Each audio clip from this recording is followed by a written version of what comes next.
Jaya Radha Madhava Kunja Vihari Jaya Radha Madhava Kunja Vihari Jaya Radha Madhava Kunja Vihari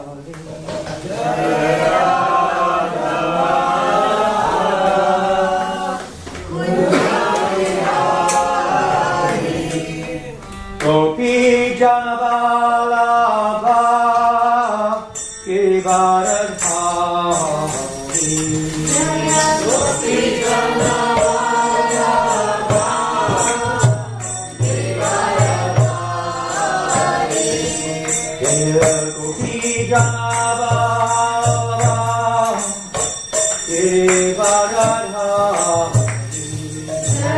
Gopi Janavalabha Givaradhari Yashodanandana Vrajajanarandana Yashodanandana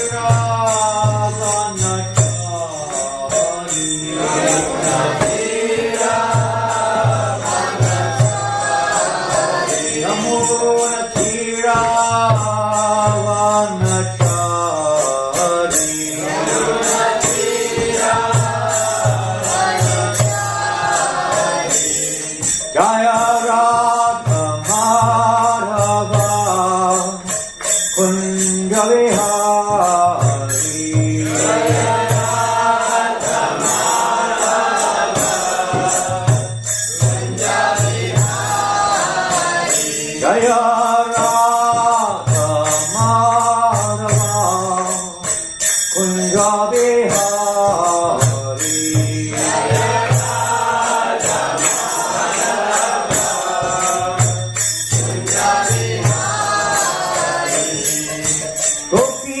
Janavalabha Givaradhari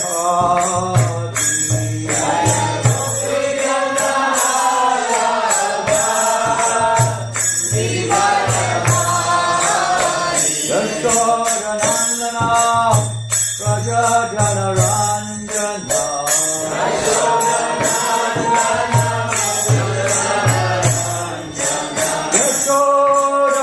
Yashodanandana Vrajajanarandana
Jaya Vishnupada Paramahamsa Parivajacharya Shrivasa Vishya A.C. Bhaktivedanta Swami Prabhupada Ki Jai Srila Prabhupada Ki Jai Nitai Ki Jai Jagannath Baladev Subhadra ki, Raj Maharaj ki, Shivad Landaneshwar ki, Rantaraj Srimad Bhagavatam ki, Gaura Premanande. All glories to the assembled devotees, all glories to Shri Guru and Grand, all glories to Shri Prabhupada. Nama Om Vishnu Padaya Krishna Vistaya Vijay, Srimate Bhaktivedanta Swami Namani. Namaste Saraswati Devi Gauravani Vishwarne, Nirvasesha Srinivadi Kastati Vishakani. Am I on the phone? Is it recording or not? Is it recording or not? I don't know. You get that? Om Namo Bhagavate Vasudevaya.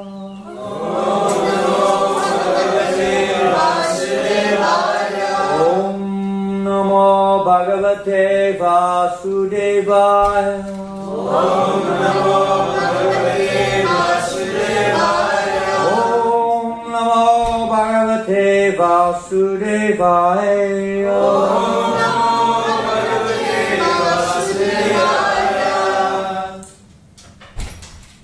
Which verse are you reading, please? What's the verse number? Is it on the board here? Just need to check now, Maharaj. I've got no idea. I know it's Canto 1, Chapter 7. Some Chapter 7, is it? Yeah. Mark is on 11. 1:7:35. 35, is it going to come up here on the screen or not? Yes, Maharaj. Radha-Krishna. We're reading from the Srimad Bhagavatam, the son of Drona, Panish. First canto, chapter 7, text 35. Is that correct? Yes. Is it there? Yes. Mainam Patarhasi Tratum Brahmabandhum Imam Jahi Yo Sab Anagasaha Suktan Avadi Nishi Balaka Mainam Partarhasi Tratum Brahmabandhum Imam Jahi Yosavanagasap Suktan Avadi Nishi Balaka Mainam Partarhasi Tratum Brahmabandhum Imam Jahi Yosavanagasap Saptan Avadi Nishi Balakan Mainam Partarhasi Tratum Brahmabandhum Imam Jahi Yosavanagasap Suktan Avadi Nishi Balakan Mainam Patarhasi Tratum Brahmabandhum Imam Jahi Yosa Anugasap Suktam Avadin Nishi Balakan Mainam Patarhasi Tratum Brahmabandhum Imam Jahi Yosavanagasa Suktan Avadi Nishi Balakan Mainam Patarhasi Tratum Brahmabandhum Imam Jahi Yosavanagasah Suktam Yosavanagasah Suktam Avadin Nishibalakam Avadin Nishibalakam. Ladies. Mainam Partarasitratum Mainam Partarasitratum Ramabandhum Imam Jahi Brahmabandham Imam Jahi Yosavanagasha Suktam Yosavanagasah Suktam Avadin Vishibalakam Avadin Nishibalakam. Mainam Partarasitratum Mainam Partarasitratum Ramabandhum Imam Jahi Brahmabandham Imam Jahi Yosavanagasih Suktam Yosavanagasah Suktam Avadin Vishibalakam Avadin Nishibalakam. Ma'enam. Never unto him. Partha. Arjuna. Arhasi. Ought to. Tratum. Give release. Brahmabandhum. A relative of a Brahmana. Imam. Him. Jahi. Kill. Yaha. He who has. Asau. Those. Anagasaha. Thoughtless. Suktam. While sleeping. Avadi. Kill. Nishi. At night. Balakam. The boys. That's a book up there. Maybe on the desk, maybe not. Rama and Vaishnav.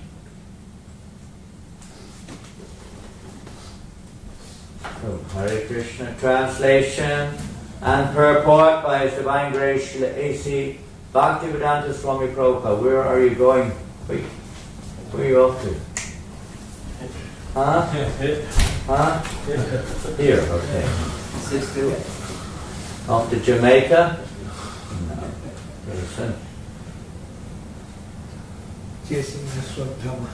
Huh? Chasing Aswatthama. Ashwatthama? He's chasing him. Chasing, you're chasing Ashwatthama to punish that rascal? Okay. Well, of course, this is all part of the, you could say, the Srimad Bhagavatam. We're in the first canto. The first canto is the lotus soul, at the bottom of the Lord's lotus feet, basically speaking. And so these type of behaviors, which are depicted in various sectors of this chapter, we've already had a few of them. Who of you have mentioned, maybe not had them yet. There are a few mentioned here. We have Kali as the most prominent one, of course. Here we have Ashwatthama. Who else did we have? Or have? Famous one. Brahmin boy, what's his name? Shringi. Probably a few others prominent in this chapter too. Let's say, to give the example of what we need to do if we want to become Krishna conscious, or what we need not to do. The behavior. This section is dealing predominantly with a very delicate issue. Very delicate. Which Prabhupada mentions in the purport. And we'll read the verse translation and purport. Is Mahavishnu Swami still here? Oh, you must be. Just about. 8:30, you're leaving 8:30? Here we go. Lord Sri Krishna said, so the situation is, there's a bit of a debate going on here, what to do about Ashwatthama. Now, for those who don't know, he's the son of Dronacharya, who was a very highly elevated. Of course, he was very special, you could say, amongst the Brahmanas. He had Kshatriya streaks, and he was teaching also warfare. Even he was the teacher of the Pandavas, Arjuna and his brothers, and also the teacher of the Kauravas. So his son was Ashwatthama. He was also trained by his father. But Ashwatthama had, for various reasons, they're explained, I've forgotten what they are, but there are various reasons why he behaves the way he does in a very inimical, a very ungrammatical way in his dealings, pretty much at all stages. Very envious of the Pandavas. He was, of course, siding with Duryodhana in the great battle of Kurukshetra. And now, at last, he's been captured by Arjuna. He's performed a heinous activity. What has he done? Killed the son. Killed the son. Killed the sleeping sons. Not just the sons. The sleeping sons of? The Pandavas and of Draupadi. Yeah, particularly, of course, of the wife of the Pandavas. That's another exceptional situation. The 5 men have 1 wife. Very rare. It's another history. But he's killed the 5 sleeping sons, the 5 sleeping sons of the Pandavas. Young. They're young. They're not like they're fully matured, but they're young. And he slaughtered them all in their sleep, trying to get rid of the last of the dynasty, finish off the dynasty. So a very sinful act, to say the least. By any standards, this is considered. Although modern standard is, of course, not really, has no understanding of the truth, but they would also consider that a great sin if they were living, right? Living means if they were, I'd say, outside the womb. If you killed, what age they are, I don't know, but whatever they were, babies or young people, whatever they are, if you killed them, that would be considered terrible. I mean, it'd be headlines of the world news headlines. It'd be considered a really sinful act. But they're doing it, as you know, every day. This is going on, heinously killing children in the womb, right? Did you know that every day there's an average of about only known, not unknown, more than 150,000 children a day murdered in the womb? 50 million a year. It's and they don't think anything of it practically. It's almost an act of welfare in many people's minds. Act of kindness of some. How warped this age of Kali has become. What to speak of the 8 billion living entities that are slaughtered daily for human consumption. 8 billion, that's as many as 1 per person. Most of them are fish, of course, but still, they are living entities killed solely and wholly for human consumption. We don't think twice about it, it's just normal. Normal. So what do we expect? So this is a delicate situation. He's killed innocent boys in their sleep. Innocent means they've not come of age. What age they are, I don't know, maybe someone knows. The word Brahmabandhu, which is mentioned in this verse, in the 2nd line, which is a relative of a Brahmana, is significant. A person who happens to take birth in the family of a Brahmana, but is not qualified to be called a Brahmana, is addressed as a relative of a Brahmana, and not as a Brahmana. The son of a high court judge is not virtually a high court judge. But there's no harm in addressing a high court judge's son as a relative of the honorable justice. Nothing wrong with that, even if he's not a justice himself. Therefore, as by birth only, one does not become a high court judge. So also one does not become a Brahmin simply by birthright, but by acquiring the necessary qualifications of a Brahmana. As off again. You chasing that Ashwatthama again? Huh? Yeah, that's where I'm going. It's a good idea not to bring your mobiles into the temple room, right? Thing rings, and that's a good excuse to escape. Is that right? Of course, if you're a manager, you can't you can't live without a mobile. Is that right? You can live without a mobile.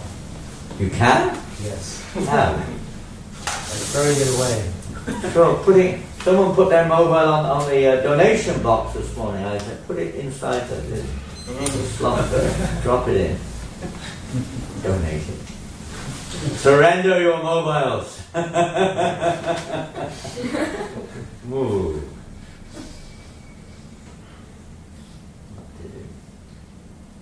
Therefore, we read that, I think, as the High Court judgeship is a post for the qualified man, so also the post of a Brahmin is attainable by qualification only. The Shastras enjoins that even if good qualifications are seen in a person born in a family other than a Brahmana, the qualified man has to be accepted as a Brahmana. And similarly, if a person born in the family of a Brahmana is void of Brahminical qualifications, then he must be treated as a son, as a non-Brahmana, or in better terms, a relative of a Brahmana. Lord Sri Krishna, the supreme authority of all religious principles, the Vedas, has personally pointed out these differences, and he is about to explain the reason for this in the following shlokas. End of purport. You got him? You got him, okay, great. Yeah. What are we going to do with him now? It's a delicate issue, isn't it? Dharma, the Dharma Shastras, the various scriptures, Manu Samhita, dealing with, rights and wrongs, duality in this world. Many times there are seemingly contradictions. Even in the Vaishnav line, sometimes, even Prabhupada says sometimes, dilemma. You read one thing and do another. Or you read one thing here and you read another here. Time, place, and circumstance are also to be taken into account. The various situations of the living entity. We do that in modern law too, to a certain extent, isn't it? If someone's under a certain age, the law isn't quite the same as if they're over a certain age. Or if a certain person has some disabilities of some kind, they may also be. I was talking to one devotee just now in Sweden, and they were expressing a bit of shock that no, it was at the London Rath-Yatra actually, that there was one person who committed a murder, cold-blooded murder, is what you call it, knowingly, purposely. But their lawyer got them off with just 6 months in a mental institution, and they were a free man after that. What they've done, I do not know, but this devotee was shocked to see them some months later. He knew that they were a murderer. This is what I say. Anyway, maybe there's some unusual circumstances around that person. That's another thing, I don't know. But there are different situations where the interpretation of rights and wrongs are not always the same. And of course, nowadays, Brahmana, one of the, let's say, the primary reasons for the degeneration of the Varna Ashram system, the ancient system of Vedic society, of human society, not Vedic, human, is this, let's say, misunderstanding of the position of a Brahmana, isn't it? The people, of course in the West, we don't take this very seriously, but the same thing is happening also unknowingly. I mean, you take France, for instance, and some of you are from France, quite a few of you, in fact. There's at least 6 devotees in this room who are either from France or living in France or whatever. So you know quite well the situation there regarding the clergy, for instance. In England, I don't know. But the Catholic clergy in France are under a lot of fire, isn't that right? Right or wrong? We don't keep up to date with the news. They're so out of touch, these French devotees. What to do? We're British, we're always looking at them. Oh, here's another Frenchman. You know that. Huh? Oh, They've had to sell, the Gopuswami was telling me, they've had to sell like billions of euros worth of property to pay the fines for misbehavior amongst the priests. Tens of thousands of cases. They're supposed to be priests, they're supposed to be spiritual leaders of society, but they're behaving like ordinary people. Even this Daniel Liu, Cardinal Daniel Liu, you may have heard the famous interview. You know, he was caught, he died, he was caught with a prostitute. Big cardinal. Kali Yuga, it happens everywhere. Who is a Brahmana, who is a leader, who is a spiritual teacher? Even mundane teachers. It's because everyone is age closer to Sambha is born lower than a Shudra. By reformation, even if you are born in a Brahmin family, you still have to have the reformatory process in order to be get the entitlement of being called a Brahmin. I've been reading, funny enough, although I can't remember a thing about it, I've been reading this book called Brahmana and Vaishnava. Have you seen this before? Yes. Have you read it? Yeah. Who's read it? I Great. So you probably know more, 10 times more than I. You're a Brahmin, so you have to, I'm sure you've gone through this very carefully. I'm just reading it. I read it once decades ago, but just read it through for various reasons right now. There are countless references in here, countless, from different scriptures about the actual eligibility of a Brahmana. There's glorification. There are verses also which give, let's say, recognition to those born in Brahmin families. It's not just those who are qualified. Some recognition is given there. It's not by chance that one is born in a Brahmin family. People may not realize that either. But you get born in a particular family. Of course, whether it's a Brahmin family or not is another question. It's hereditary, Brahmin. But there's almost every situation is a mixture. In Kali Yuga, practically, there's hardly, just like we were talking this morning, how many English devotees do you have here? When we say English, we're not getting into a caste system here, but English means, English ancestry, right? Pure English ancestry. How many pure breeds are here? Murley, you're one. There's another one. There we go. There's a few. But mostly we're all mixed, this, that, the other. It doesn't matter. So it's all external. But it's like, this is Kali Yuga. A different, person marrying because the qualification, or let's say the urge for marriage is not necessarily quite what it used to be or should be. And it's more attraction to the physical rather than, let's say, the understanding of the purpose of human life to cultivate our spiritual, lives. It's almost not inclusive in decisions, legally, in family-wise, even in India it's coming like that, isn't that right? Some of you are from India, you're from India? Even that's happening in India now, isn't it? Love marriages, whatever you call it, divorces, so many things. It's a very scientific thing to facilitate. Human life is meant for spiritual realization. It's not meant. It's not meant for sense gratification. Karmendriya Samyam. What's that for us? Anyway, human life is not meant. It's not meant for sense gratification. Human life is meant for inquiry into the nature of the absolute truth. But that's not even mentioned, practically speaking, in our modern society. Even in India, it may be grannies talks about it only. But the grandmother, beyond that, not much. Even the priests may not be talking about it. Sometimes the priests nowadays they're not even interested in that. They're interested in dakshin or something like that. Ritualistic, right, Murli? You're a Brahmin, you must have seen. Ritualistic Brahmins, no knowledge being given. The duty of a Brahmin is to give knowledge to others according to their situation. Not according to his situation, according to their situation. It's not just ramming it into people, or speaking in a way to get followers, or to get praise, or whatever it is. but it's actually to help people to advance in Krishna consciousness.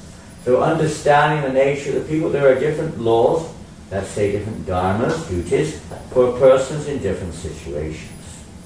That's to some extent still there, but not understood in the light of the Vedas, or in the light of Krishna consciousness, in the light of spirituality. So brahmanas have a very strict, they're meant to be, if one has eligibility to be a brahmana is not necessary. Have we got a Bhagavad Gita here? Does someone bring one, please? Of course, most of you will know this, but we'll hear it straight from Srila Prabhupada, and from Lord Krishna himself. It's interesting in the Bhagavad Gita we find, for instance, the eligibility for a Brahmin, and this is a good version. It looks like someone sat there all day long with a sock and a needle and thread. There's this visible threads throughout the book sticking out. It's better than this one with a page flip out.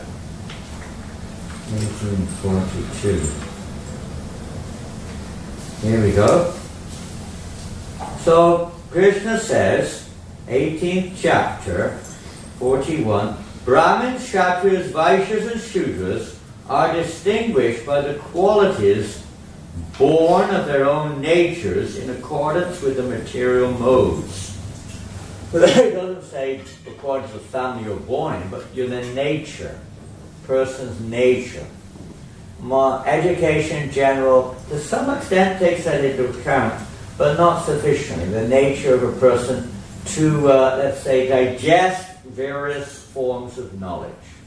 The Brahmin specifically is to digest, and they may be, having certain specifics amongst them, but predominantly digesting Vedic knowledge. Digest. You see, some people, if ever you've taught in the VIHE or the MIHE, or now it's a little bit more developed, but when we were teaching in the VIHE, the forum of students was so. There were devotees there who were just like on their last legs. They didn't know what else to do. And then there are others who were really serious, others who were very, very hard for them to digest the subject matter. So, this isn't the right forum. Or, according to the person's ability to digest, knowledge is given. So, Brahmin, these are the qualities which are looked at. Of course, they look at birth, they look at astrology and various things like this in a child, but the main thing is they look at their qualities, and this is noted when a child is very young, generally speaking.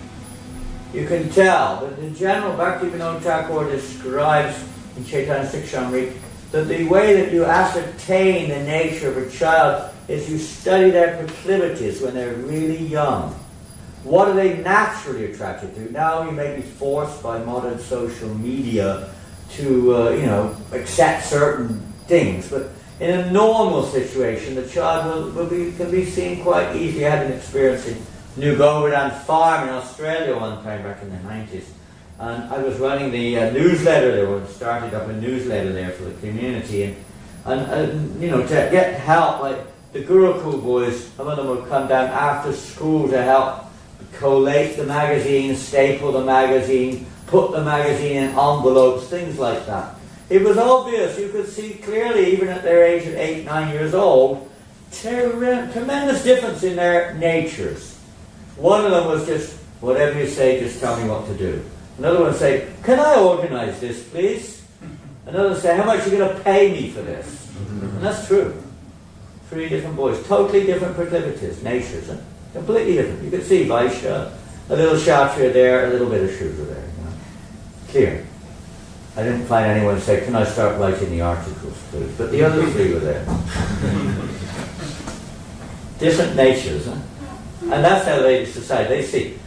Of course, hand, astrology, birth, everything is else there also. But primary thing is to study the behavior of the child. Who they're naturally attracted to, what subjects they're attracted to, etc., etc. This is the nature. If somebody is born in a Shudra, as they say in this book, we're quoting here, this So many references. Bhaktisiddhanta wrote this particular 3 articles in this book specifically to establish the real purpose or the real nature of a Brahmin, what is eligibility, and to also explain the higher position or the purpose of Brahminical life is to bring someone to the spiritual platform, to become a Vaishnava. It's not just to be a Brahmin by caste or whatever it may be, or even by mundane eligibility. Let's see what those eligibilities are. These, first of all, Krishna explains to Modamastacho Jung Shankirajavamevacha. The peacefulness. Now that's, of course, each subject could be discussed in of itself, but we won't have time. Peacefulness, self-control, austerity, purity, tolerance, honesty, knowledge, wisdom, and religiousness. These are the natural qualities by which the Brahmanas work. It's interesting, the other orders of society, you see it's more the work they do rather than the qualities by which they work. It's a difference, isn't it? The Kshatriyas is a bit mixed. They also have, you could say certain characteristics which are definitely qualities specific to Kshatriyas. Whereas the Vaishyas is by what they're doing, and the Shudras by what they're doing, not necessarily their, characteristics of quality which they work. That it's there, but it's not emphasized. But the Brahmanas, it's completely, there's no mention. A Brahman is one who's born in a Brahmin family. A Brahman is one who knows all the 64 upacharas. A Brahmin is one who knows how to dress the deity very nicely. There's no mention of this, is there? I mean, you could say it's knowledge, but it's more than that. It's the quality which they act. That's what determines a person as a Brahmin. We can say in this age, especially in our own society, do we really have those qualities? So it may be there may be other reasons. The same with sannyas. The acharyas sometimes endow or give Brahminical initiation or sannyas initiation. We're very, very unqualified in this age of Kali, but for another reason. Partially to become qualified, or to take it seriously, and partially to spread the real essence of Kali Yuga. Because in Kali Yuga, Kaled ocean of Devarajan, Asyekam Hungun is ocean of faults. Huh? No one can follow properly the Vedic system. In Kali Yuga, everyone's born in a very, let's say, challenging situation practically, misdirected from birth. And Putana comes straight into our life as the, false guru is the moment you come out, even before you get out of the womb. The false guru is busily trying to, make your life difficult for you. And as soon as you come out, it's all about being the body. Enjoy your life. Huh? There's no spiritual direction practically. Some pseudo-religious, maybe association. They're not really pure religious. The leaders are not following properly.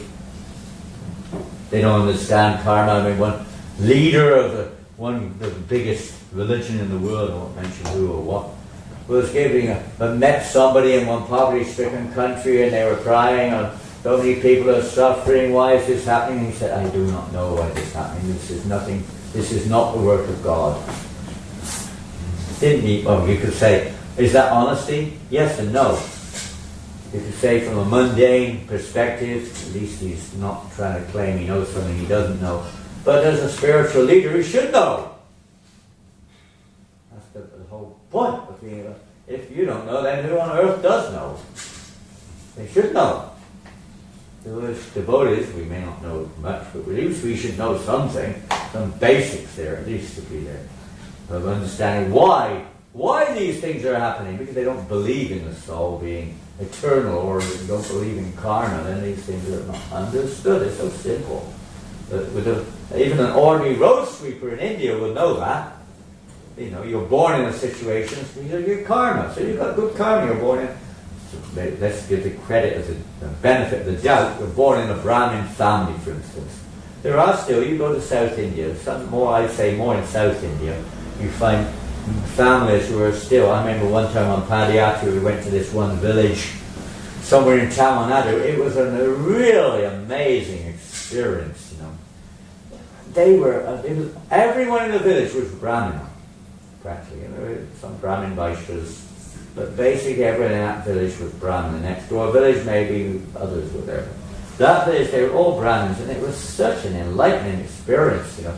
They made arrangements to look after the devotees like kings. Like kings. You know, God knows where we're coming from, but they were all pucka. Their children were all clean. They looked like angels. They were there for hours reciting Vedas. Sat there straight back, so all these like 50 children all sat there straight back. There wasn't this thought about anything. Nobody in that village dreamed of not following the four regulated principles. It was like unheard of. It was like, you know, something from another planet. You know, it was quite incredible. They took care of the bulls. They worshipped those bulls on the Padayatra. They worshipped them. They brought the best. They had people bring the best food you could get for those bulls. They were so amazing. And the prasadam, you usually get this idea, you know, rasam, you get rice and rasam in most places you go in South India. Spicy as, you know, like red hot rasam, but everything was so sattvic. The prasadam was so sattvic, so nicely prepared vegetables and all kinds of preparations. So sattvic. It was like another world. You can see that there is something there. They may not be pure Vaishnavas or whatever they call it, but there's definitely something still there. And I don't know if it's still there, but this was like 30 or 40 years ago. Still there. It was such an experience to actually be with persons who were a little serious about their responsibilities as brahmanas. I don't know where they're going from there. But anyway, it was like very rare experience, I would say. You didn't get the feeling that they were trying to cheat, or they didn't get the feeling they were proud because, you know, I'm a Brahmin, listen to me. You didn't get that feeling. Actually, here you see a Brahmin, they should be very humble, tolerant, honest, self-controlled, austere, pure, peaceful. I could see pretty much that there in that village. I don't know about their knowledge, wisdom, and all that because they didn't speak no English. But not that that's a sign either. I don't know. I'm sure they were, to a large degree, very qualified. Anyway, I'm just going to look a little bit here. So those are the qualities of a Brahmin. It's not by birth. It's a very famous example. I've forgotten his name, but there was one boy. He was born, and his mother was a bit loose. She would be called a prostitute in Vedic times. She didn't know she was a maidservant. She would have different masters, and she didn't know, and the masters sometimes, when they were maidservant, they take advantage. The son was born, and he didn't know what family he was in. He didn't know who his father was, but the boy was manifesting natural Brahminical tendencies. And was it Gautama? So another came to Gautama asked him what his caste was, and he said, I have to ask my mother. He went back, asked his mother, she said she doesn't know. He's had so many men. He went back and said, I don't know what my caste is. My mother said, he said, this and that. He said, you're a Brahmin. You're a Brahmin. Because you're honest. Wasn't trying to cheat. He was innocent. And he accepted us in his ashram. Other than that, of course, there's more to it than necessary. Just that he could obviously see, very advanced sage, very elevated sage. This boy is qualified. It's not a question, I'm born in a Brahmin, therefore. It's not even a question, I've got a thread, therefore. I've got a thread. I'm a Brahmin. Right? Really? Is that right? Yeah. I've got to say, we're in league here. We're Brahmin. We're Brahmins. Not like that. They see the qualities. And that's the idea, to develop these qualities. To develop these qualities. Not that we may have them predominantly now, and we haven't got time. Otherwise we read something from here, and it will be difficult to know where to start. There's just page after page of quotes here.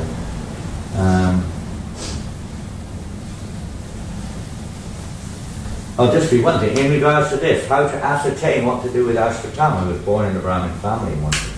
Supposed to be a Brahmin, but behaving like a non-Brahmin, behaving like practically speaking, like an animal. No consideration, practically.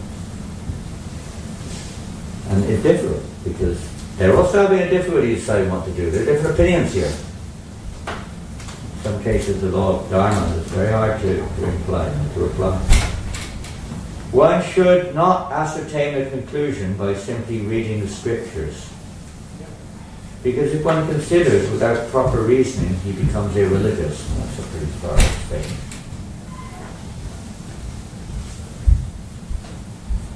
This is all talking about Dharma Shastras here. Simplicity is the only identification of a Brahmana. A Brahmana is supposed to be a representative or one who knows Brahman, or one who understands the position of Brahman. Supposed to be following the footsteps of Lord Brahman. Supposed to be giving direction to the whole society as the head of the Varnas. Supposed to. Throughout his life, a Brahmana should consider material prestige. This is a good one. Throughout his life, a Brahmana should consider material prestige to be like poison.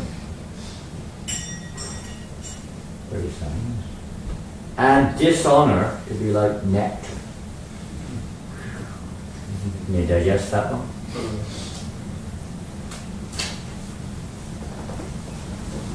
If we get upset when we're dishonored, that means you may be a Kshatriya perhaps, you're not a Brahmin.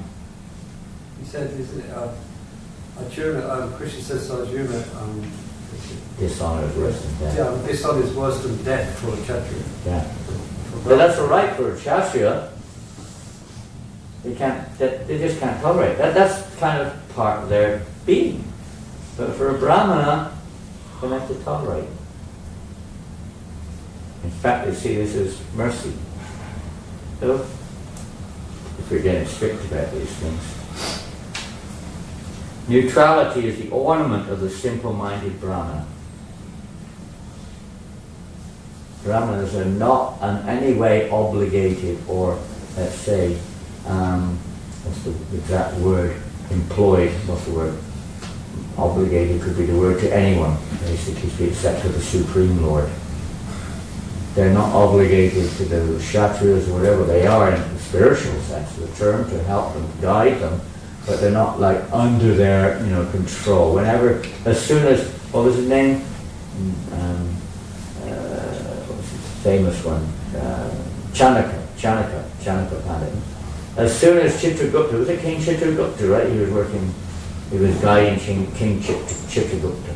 As soon as King Chitragupta offered him some position in terms of, a place or some remuneration, he just immediately left. I'm not going to be anyway, tied down like Brahmins traditionally. Now we're in an interesting scenario now. Never ever receive a salary. Never. Nothing. Only Shudras receive salaries. Nobody else. Even Vaishyas don't receive salaries. Kshatriyas don't receive salaries.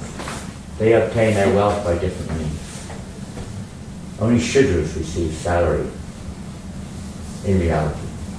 We're in a different boat, you could say, nowadays, because of the whole society is a total upside-down mess. Nobody gives charity anymore, practically, to a Brahmin. Quite the opposite. They try to tax you. See that? They don't care less. In India, maybe still a little bit there, but then mostly they're giving to, there's no check on qualification and unqualification. So therefore it becomes very degraded and people are starting to reject the whole system. The British rejected lock, stock and barrel. And now in India also they're rejecting sannyasis. As we were hearing the other day, Prabhupada said that so many teachers are there going around to fill their bellies and not giving any guidance to people, not behaving in proper ways, sometimes illicit connections. So many things. What to speak of Brahmins who are engaged in illegal activities, illicit activities, business activities and so on, just because they've got a threat. They're doing all kinds of things. That's not a problem. Maybe by birth something claim is there, but it does nothing but destroy the very purpose of Brahminical culture.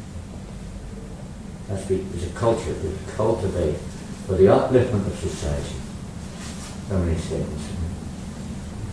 After all, if one learns to tolerate dishonor, then his agitation will subside and he will happily sleep happily wake and happily move about. This is my problem. The person who insults him will, as a result of his sin, become embarrassed, and his happiness in this and the next life will be vanquished. We're not here just to get our name and fame, or to get our way, or whatever it is, to be seen as a goody-goody. No, we're here to please Krishna. We're here to perform, to please Krishna. Performing one's duty is also a significant factor. Significant factor. The Brahman's duty is mentioned here in the Bhagavad Gita. The quality by which they work, what they do, of course, the sixfold activities, primarily of a Brahmin. Primarily. They may do other things. What are the sixfold duties? Accepting charity, teaching. Accepting charity. Pardon? Accepting charity, giving charity. In English, say in English. Performing yagya and teaching not to perform yagya. Performing daily worship and teaching others according to that situation. It's like Prabhupada in the manor of 75 one time. He came into the temple room, and there was a guest in the temple room just coming. Vitasya, her name. She's in Sydney now. And she wasn't Vitasya then, some Vita, I think her name. She was a model, what they call these fashion models there. And she was in the temple, and Prabhupada came in, and she paid down, she paid her obeisance with her feet towards the deity. Prabhupada said nothing to her. He said, "Where's the pujari?" Called out the pujari, who was behind the curtain. "What are you doing?" The pujari said, "I'm washing the dishes," Prabhupada said. Prabhupada said, "No, what are you doing?" She didn't know what to say, not a clue. So your duty is to teach the guests how to pay obeisances in front of the deity. We're supposed to be a Brahmin. This is your duty. Teach others how to worship the deity. That Vita is not going to go on the altar, she's not going to do arti, she's not going to cook for the deity. But worship means bowing down in front of the deity, showing respect. So according to the situation of the individual, teaching them how to become Krishna conscious, how to act in front of the deity in a way which is pleasing, respectful, beneficial. There are different things are there. And the other one, that's giving charity, receiving charity. They also have to give charity. Brahman is not miser. The opposite of a Brahman is a Kripana. Kripana. Brahmana is honest, simple. Kripana is greedy. They see themselves as Brahmana doesn't think I own anything. Everything belongs to God. Just acting, you could say, on behalf of the Lord. To engage everything in his service. And Kripana is a miser who thinks it belongs to me. This is my this and my that. My temple presence gone away, so I can say, this is my temple. Do what I say. Right? Is he like that? Is he like that? Is he like that? They're all the same. They're all the same, exactly, yeah. Well, they're worse, they get worse all the time. Huh? Here he goes on. He's not bad, he's a good boy. But sometimes it's like that. We start thinking of this like that. I own this temple. I'm the boss here. You do what I say or buzz off. We don't own anything at this point. Everything is Krishna's. The Brahman is one who's meant to help us to understand this simple principle. Difficult, huh? If the leaders of society don't understand it or don't live by it, it's pretty hard for anyone else to follow it. What's the other two? We've got, what did we miss? Studying scripture and teaching scripture. Yeah, thank you. Yeah, studying the scriptures and teaching the scriptures to others. And, as we just heard, according to the eligibility of others to hear it, not just teaching the wrong person the wrong thing. I mean, in Vedic society, one who has a Shuddha mentality would never study the Vedas. If you hear the Bhagavatam just before this chapter here, we're hearing about the sages of Naimisharanya. 88,000 sages are gathered there to hear not just the Bhagavatam, but they're trying to find out the remedial measure to counteract the effects of Kali Yuga. And they're hearing various Shastras And there's only one Sutta Goswami then discusses, or let's say explains the Srimad Bhagavatam that their purpose is fulfilled. 88,000, you don't see any mention there. There may have been a few Kshatriyas, not necessarily there, but at least on the bank of the Ganges when Parikshit Maharaj and Sukadeva, of course there were Kshatriyas gathered there, but they're also very eligible. They can hear the Vedas, certainly in a certain aspect of it at least. But the Brahmins particularly, you don't have everyone in any, there's no mention of ladies sitting there. The Brahmins are supposed to be giving that direction to the rest of society. That's their primary duty, to teach accordingly, and not to expect someone who's not eligible to receive it. It's like even Prabhupada has written, there's so many times he's written that not everyone is a scholar. But that doesn't mean that, you can't become Krishna conscious. You chant Hare Krishna, you render service, and so on. A certain amount of knowledge is always there, but you're not expected to understand the Vedas, or even nowadays, no one can hardly understand the Vedas, even Bhagavad Gita.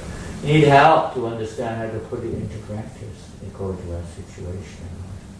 The Brahmins would help people how to do that, what knowledge was applicable, appropriate for their particular situation. Like modern education, a 4-year-old child, you don't educate a 4-year-old child in university knowledge. You educate according to their capacity so that they can grow. So that's the Vedic system. They can gradually grow. They may take births as they gradually elevate to the mode of goodness and ultimately to the stage of pure goodness. Okay, well, I think time has expired. I just wanted to ask you if you have any questions. I don't think I showed you this. Did I show the devotees here this little box? Have you seen this box before? Maybe those from France have seen the box before. You seen it before? You've seen it before? No? You know the story of this box? No. Well, but one or two of you know, because you've heard me tell it before. Jason knows it. So you keep quiet, okay? I know it's very hard to keep quiet, but for a few minutes at least. You know it too, Rupanuga, don't you? This box. You know the story of this box? A white box. They have the black box and the airplane. This is the white box. This is much better than the black box. Okay, I'll tell the story. You know last time, not last time, a few months ago when I was here, how Giriraj appeared. Many of you know that, you were here. You don't know that. Not enough time for that one. But Giriraj, Govardhan Shila appeared here as I was giving class about 2 months ago, right here, maybe there, just behind it. Giriraj appeared, literally appeared. And he's upstairs now, he's back in Soho Street again, he's up the stairs there. You can see him if you want to come. And when we went back to France, that day actually that Giriraj appeared, we went back to France. And when we got back to France, how many days later? Just a few days later, wasn't it? Like 3 or 4 days later. 3 or 4 days later. It was the anniversary of Prabhupada's arrival in Moscow. 1971, May, something like that, 1971. On that day, I had a phone call from a devotee who's from Moscow. And he said, Maharaj, this is Madhamohan, he's an old friend of mine. Not old friend, old devotee I've known since you were young devotee from Russia. And he said, Maharaj, we've sent you a parcel. Did you receive a parcel from Moscow? So I don't know anything about a parcel from Moscow. And he said, well, there should be a parcel for you there. And so Mahananda, I think, knew about it. You knew about it, didn't you? Yes. He was keeping a secret. I forgot it. Yeah, but this was all planned. It was a trick. It was a trick. They knew this parcel had already arrived, but I didn't know. And they hadn't given it to me. They were holding it for this particular phone call.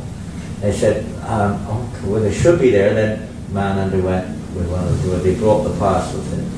Okay, it appears to be here. It is actually here. So, Madam Prabhu said, can you open the parcel, but please have someone taking a video as you open it. So it's a parcel that's about maybe 4 or 5 times bigger than this. I don't know. It was much bigger.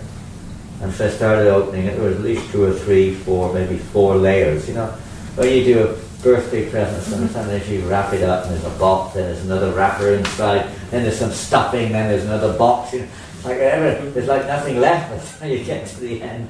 So it was getting smaller and smaller, and eventually this box manifested there. So there's a box. Interesting looking box. It was a little cleaner than that time, rubby, you know. And then on the front it said, it was a nice little insignia on the front, little lotus there, and it said, Parama Karuna Mandir, Moscow. There was a little gift from, it was in Moscow, and there's a few temples in Moscow, this is one of them, Parama Karuna Mandir. It's a Sankirtan book distribution centre mainly. And they sent this little box. So I still don't know what this is. Open it, Mirage. It's one of those boxes with a little magnetic thing, you know, see, like that. You open it, oh, you see what's there, if you can see it. Madan Mohan Temple in Vrindavan. And you open the other wing. Oh, there was something written in there. Amazing, huh? It says, to Janananda Goswami, with deep gratitude for your support of Srila Prabhupada's Sankirtan mission. www.sankirtan.help. I guess that's their website or something.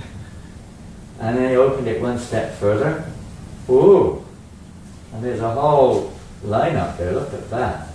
Quite something, huh? There's Prabhupada in Moscow on one side and Prabhupada in Vrindavan on the other side, 1971. You can pass it around and have a look. Pass it around. It's really unique. Now, why they sent this? Okay, I still didn't really catch on what's going on here. And then inside was this nice piece of cloth, and there's something inside it, you can feel it quite clearly. So I opened the cloth, and the shock of my life, inside was this little deity of Prabhupada. And if you look closely to this deity, you will be astonished. You will never have seen a deity like this before. He's made out of, I'll tell you later on what he's made of. But you can see each and every neck bead on his neck beads. You can see the veins on his hand. You can see everything, the fingernails on his teeny weeny little fingers. You can see the knot on his Victoria, his cloth, his top cloth. You can see everything. I'm not going to pass him around. You're going to have to come and see him up here if you want to see him. But he's so amazing and so fine features. They made such an excellent, service. They took a beautiful deity of Prabhupada and they filmed that deity from every angle of vision, up, down, in, out, everything. And made a mold which was so accurate, you won't believe it. And how did they make this deity and why did they send this deity to me? Well, it so happened that in October last year, this particular ashram made an appeal for a wood appeal for help. All their Sankirtan vehicles were broken.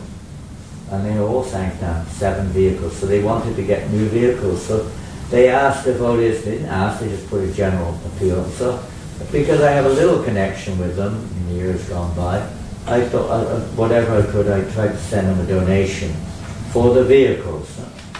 So it wasn't a vast amount, but it was something significant. And so for that reason, they wanted to reciprocate appreciation with the devotees who helped. They purchased 7 new vehicles and they had a very good marathon. And they wanted to reciprocate with the devotees, so they thought this was a very nice way to reciprocate. And how did they make? Well, on the Sankirtan Marathon last December, don't necessarily make this world news, I don't know if it is or not, but they melted down most of the coins they collected on Sankirtan. Now, that metal that coins are made from is a perfect blend for accuracy, right? In making any kind of, mold or reproduction, because that's what they do. They got the perfect blend of it. The coins are so fine, every little thing has to be perfectly fine. So that metal is perfect for this purpose. They melt it all down so it's purified by fire, and then they made about, I don't know how many they made lots of these, dozens if not hundreds of these little deities of Srila Prabhupada and sent them to the devotees who donated them. Fantastic, huh? Really amazing. Now it so happened that just before both of these events, the appearance of Giriraj and the appearance of Prabhupada, I had Kurmadev and Haridas Thakur. So I'd given Haridas Thakur to one disciple named Namacharya to look after, and one disciple who very much wanted worship, he's traveling to Sankirtan now, I gave him Kurmadev because he wanted to share the worship. So, and within a few weeks, Giri Raj and Prabhupada appeared unexpectedly out of nowhere. Not out of nowhere, without any ado, you know. And naturally, then what do you feel when you reciprocate? This is devotional stuff. You reciprocate anything else you give, you want to give enough. You want to give again and again. This is how it works: giving gifts in charity, receiving gifts, receiving and giving. You don't keep. You give and you get more. I'll tell you. It happened to me at the London Radha-Krishna. Who was with there? Where's Dira? Where's Dira? Cooking. Huh? She's cooking. Cooking. Okay. He was running. Was it you or he running the book table at the Radha-Krishna? Yeah, we should. Yeah. Anyway, he was there, and one man came up to me, Indian man, and gave me £10. So I gave him a Bhagavad Gita. He didn't ask, I just gave it to him, and from your table. And I gave the money to Dira Dan straight away. And then about 30 minutes later, I was wandering around. The same man came up to me and gave me £50. You came up to me now, so I want to give you this as well. It's almost like the Lord in his heart, you know, it's reciprocating like that, you know. Don't think the Krishna's not there. He provides. Provides what we, preserve what we have and provides what we lack. This is, you know. Anyway, it's just a little indication of how a Brahmana lives. You don't need to think, oh, I gotta get this from that from this. Yeah, in the course of Judaism, for maintenance and so on, we do things. But ultimately, as Krishna is providing everything. We're not providing anything. He's providing everything. You know that story of Margarita Hunter that's very clearly explained in Chaitanya Charitamrita, this principle of Krishna providing what we need. Anyway, Prabhupada appeared in this beautiful form. You can have a nice look if you want to afterwards. Put it here. And we'll take that. Sri Prabhupada ki jai. Jai. Srimad Bhagavatam ki jai. Any questions or comments?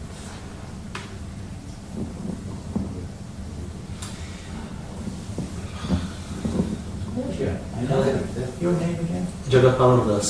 Jagat? Palana Das. Jagat Pavana or Das. Palana. Like Prajajana Palana. That's what I'm much. You're from England or no? Ethnically I'm Italian, but Lived in I live here for a very long time. Yet, and I said, everything after all you said about Brahmanas and Kali Yuga, yet Prabhupada came to London to create a class of English Brahmana to change the world. What should we do about that? Become Brahmins. A qualification. Yes, 100 years ago, this is something we sometimes forget, maybe you are very aware, but many of us have forgotten. Is 100 years ago, I don't know the exact date, perhaps someone knows, that Prabhupada first met Srila Bhaktisiddhanta Saraswati Maharaj in 1922. So 100 years have passed since that day when he got that instruction from his spiritual master to preach Krishna consciousness in the Western world, or at least in English all over the world. It's a very special year. And Prabhupada's spiritual master particularly was very enthusiastic to spread Krishna consciousness in England, particularly. Srila Prabhupada was, of course, not necessarily himself, he wanted everywhere, so did Bhaktisiddhanta Maharaj, but he particularly wanted, because at that time it was thought that England was kind of the world leader, really. 1922, in most material ways, England was the world leader in most ways. So significant. Still is. Pardon? Still is. Still is, okay. It's unknown. Under the surface, we just had the departure of Queen Elizabeth II, and that family is much more influential than meets the eye. But whatever it is, you know, Prabhupada's vision there, to spread Krishna consciousness in coming to America, first to America, England came a little bit later, and we all know about that situation when one of Bhaktisiddhanta Maharaj's disciples, Bon Maharaj, or one of them, maybe not Bon Maharaj, but one of them, when he met Lord Zetland here in the UK, and Lord Zetland said, "Can you make me a Brahmana?" He said, "Yes, we can." So what do you have to do? He said, "First of all, you have to follow 4 regulative principles." Right? I'm sure most of you here know what they are.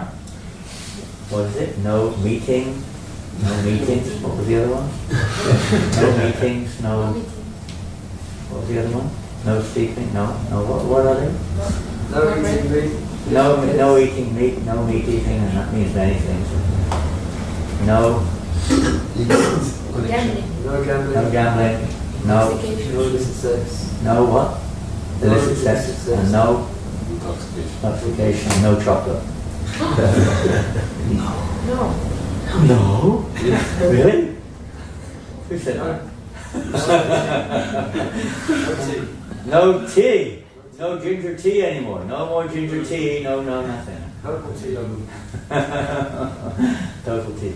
Whatever, the four regular cleanses. What did he say? Impossible. Impossible. Impossible. Possible. Not possible. That's not possible.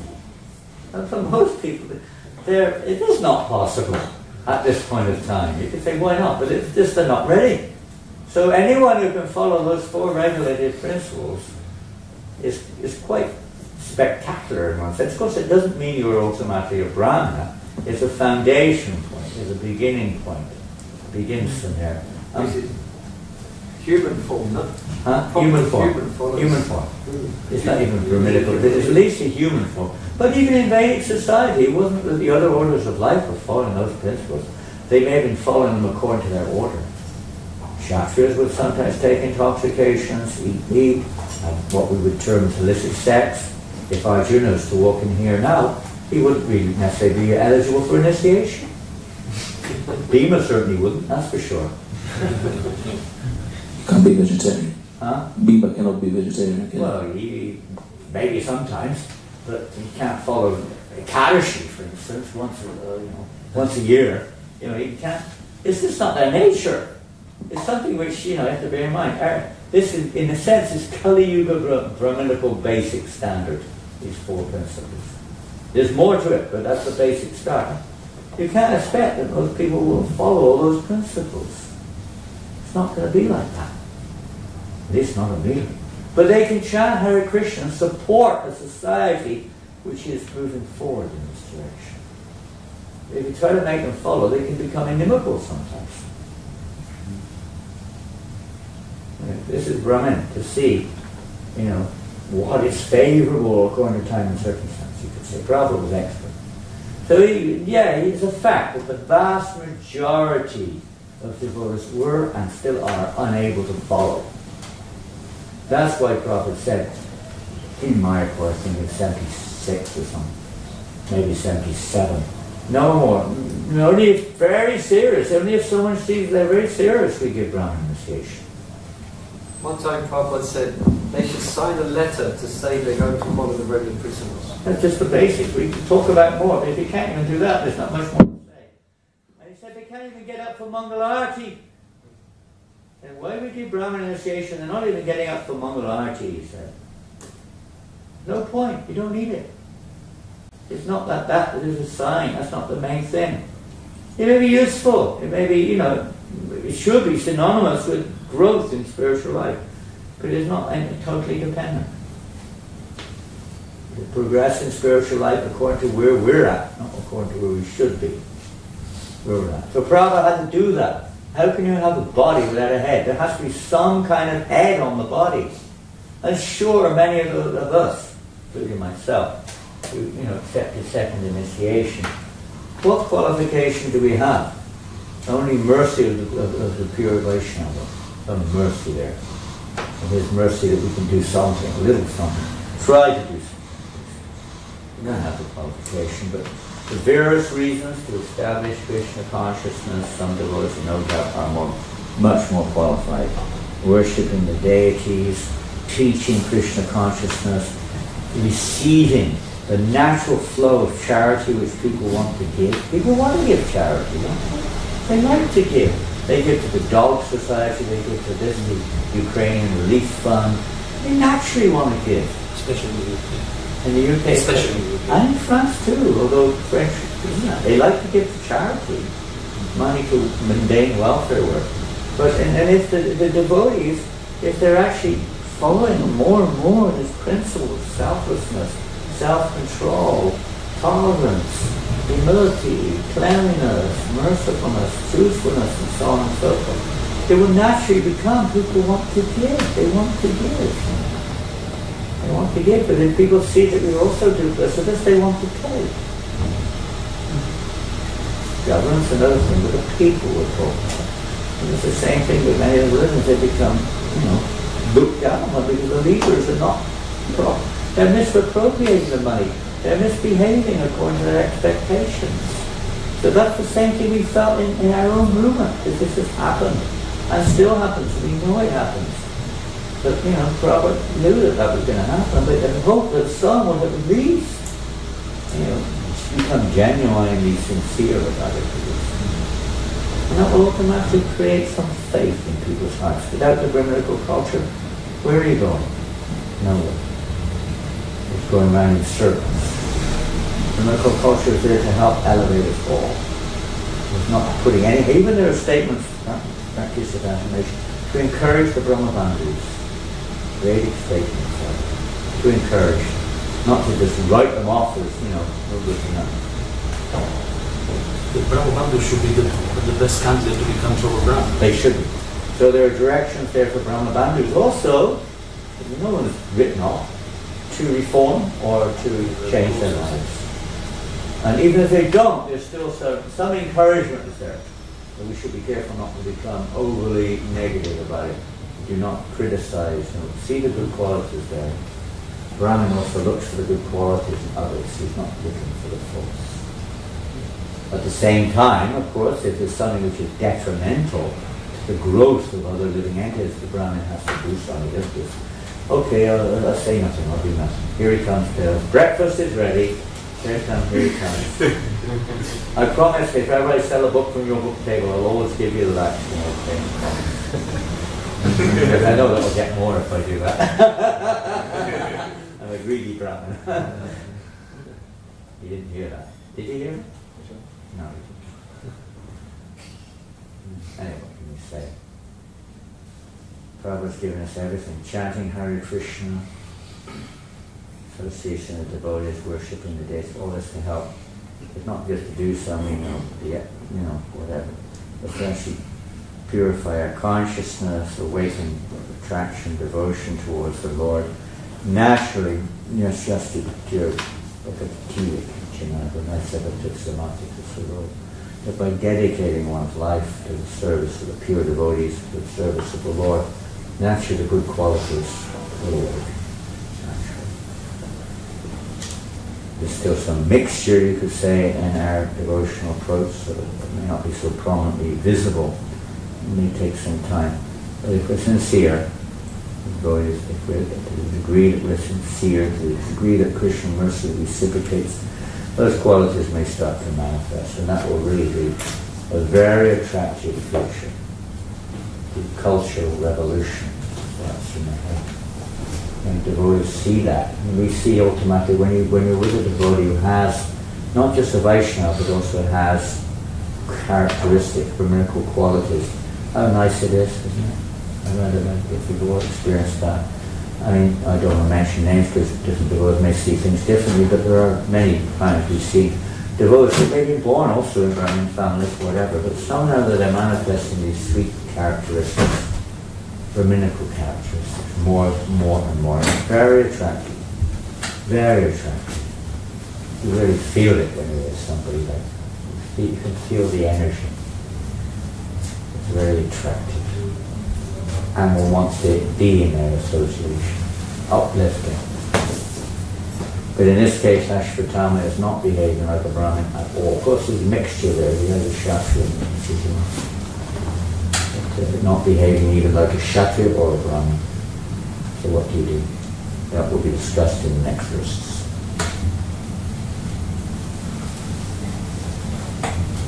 And one who is behaving, there are also statements, one who's behaving like a Shudra should be treated like one, even if they call themselves a Brahmin.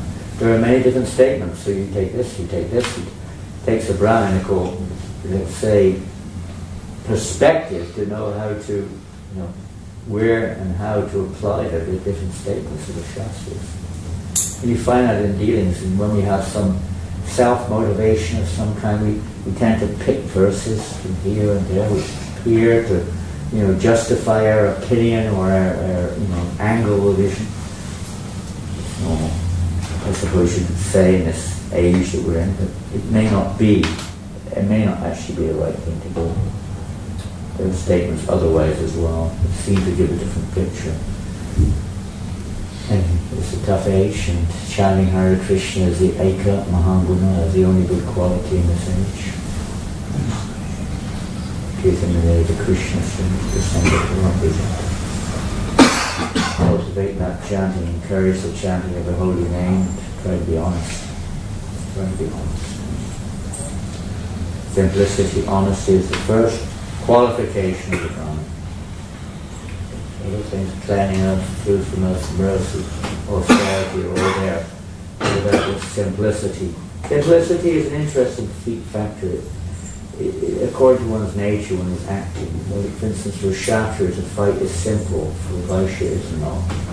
Farming for a Vaishya is simple. Prabhupada said that in 1968, I think, in Montreal.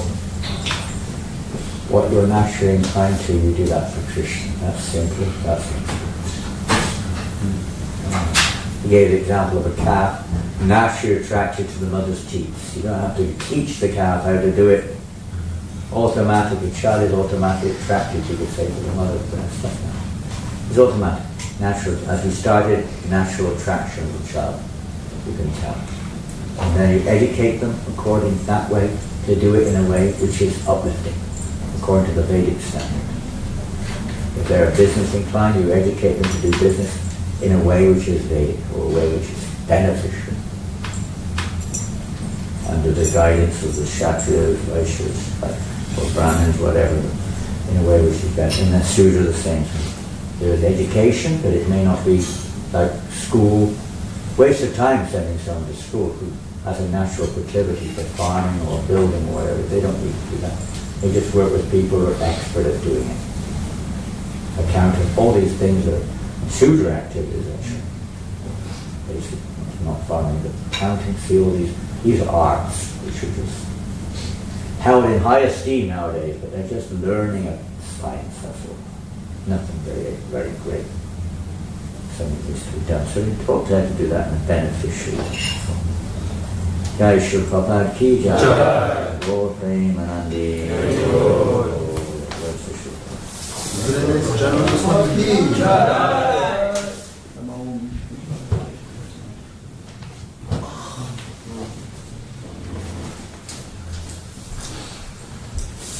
If you want to take a little closer darshan of Shri Prabhupada, you can do darshan.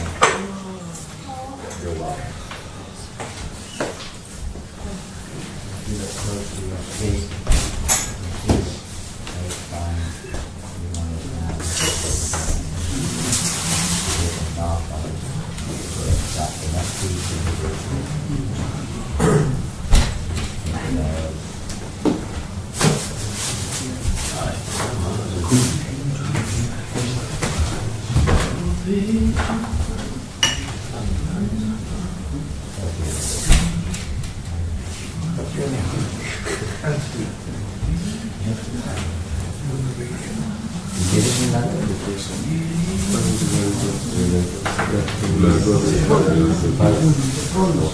It's made of melted down coins.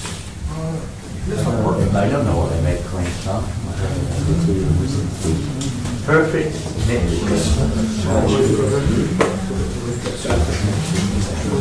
Yeah.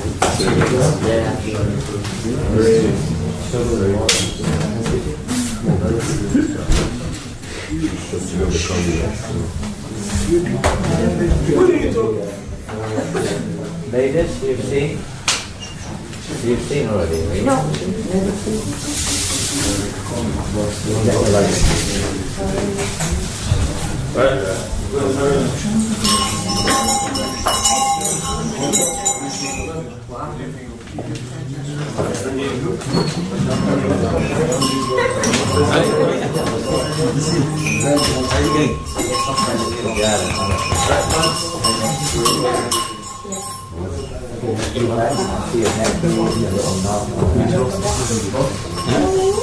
On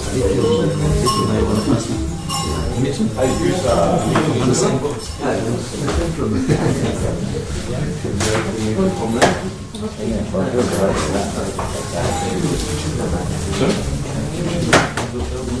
Be a good idea, huh? You can stick with this.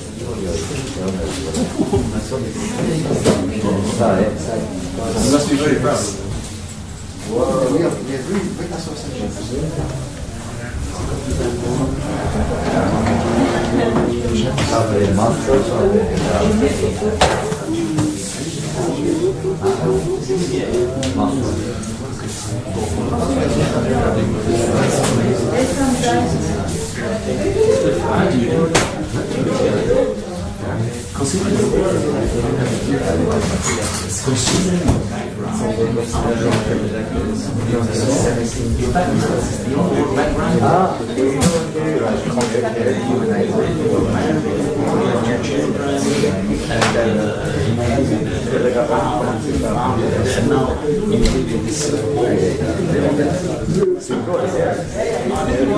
But they did different manifest till the day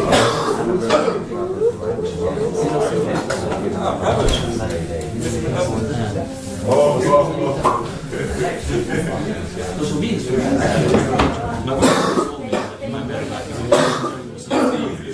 then when I was married, my mom was telling me, you come